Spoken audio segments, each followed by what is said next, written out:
Você sabe quem foi o primeiro caso que chama a atenção da neurociência?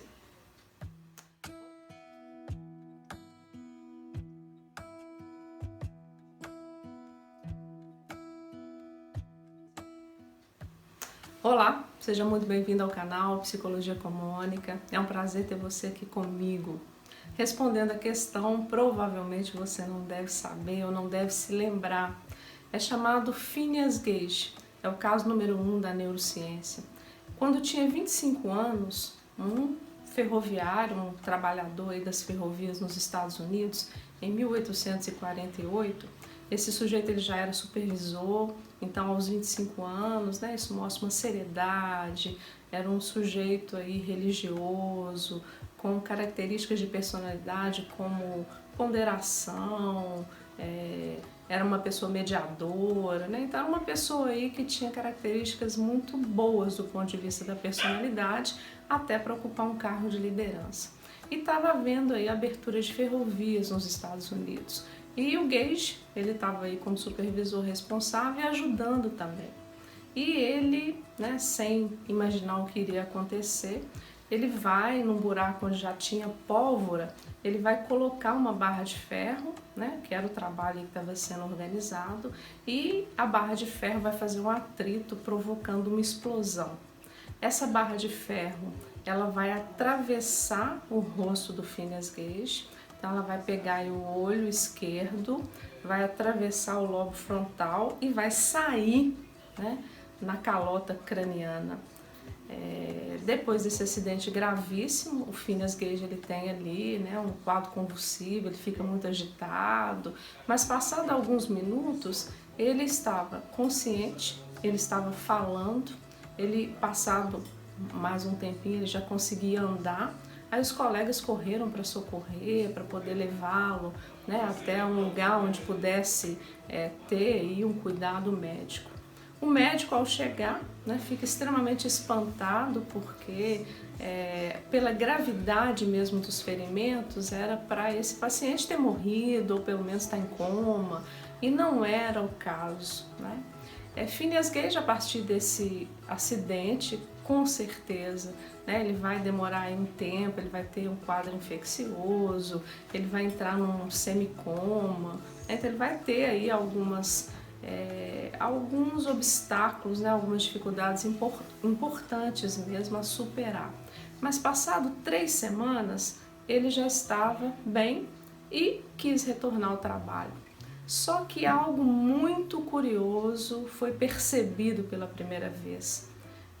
Os amigos e os colegas de trabalho, eles diziam que não era mais o Phineas Gage anterior ao acidente.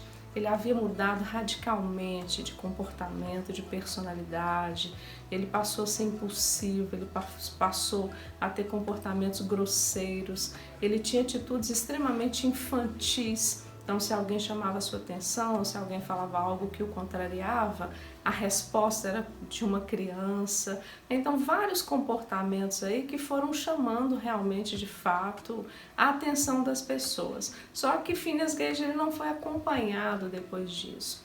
Ele perde o emprego, ele não consegue mais, né, um emprego aí na sua área, até porque as pessoas começam a conhecer, né, esse comportamento que ele apresentava, e ele vai então se apresentando em alguns teatros e circos como um caso, né, que sobreviveu a um acidente tão grave. Phineas Gage ele sobrevive 12 anos somente após esse acidente. Depois de um tempo que ele morre, a irmã, a família permite que haja exumação do corpo e o crânio do Phineas Gage seja doado mesmo para a ciência, né, para a neurologia. E esse crânio, junto com a barra de ferro, se encontra hoje aí na Universidade de Harvard, no museu ali disponível para as pessoas. O que esse caso, na verdade, ensina para a neurociência? Até esse momento, né, não se associava comportamento, personalidade com as funções executivas, né? Então foi possível perceber isso a partir do Phineas Gage. E uma outra coisa importante também, Depois, né, então a gente vai ter estudiosos como o casal Damasio, que tem feito reconstrução mesmo em cima desse caso e conseguiram fazer um diagnóstico aí do que aconteceu. Então, ao atravessar, né, a face esquerda e sair aí do outro lado do crânio, essa barra de ferro ela fez uma desconexão entre o lobo temporal e o lobo límbico ou o sistema límbico, que é responsável, como eu disse no vídeo anterior, as emoções, a própria memória, né? E o lobo temporal responsável pelas funções executivas, como planejamento, execução, pensamento, raciocínio, inteligência, tudo que na verdade no Phineas Gage fica comprometido. E claro, né, quando a gente fala das funções executivas, da emoção, compõe a nossa mente humana, a gente sabe que é com isso que a gente faz as nossas interações, estabelece as nossas relações, tudo também que fica comprometido. Então, assim, esse caso é o caso número 1 da neurociência, da neuropsicologia, e a partir dele aí os estudiosos puderam, né, fazer as suas afirmações referente a estudos aí, né, que explicam mesmo o funcionamento cerebral. Espero que você esteja inscrito no canal Psicologia com Mônica. Indique o nosso canal aos seus amigos, aos seus familiares, compartilhe os nossos vídeos, deixe aqui também seu comentário. Será um prazer responder a você. Um abraço e até o próximo.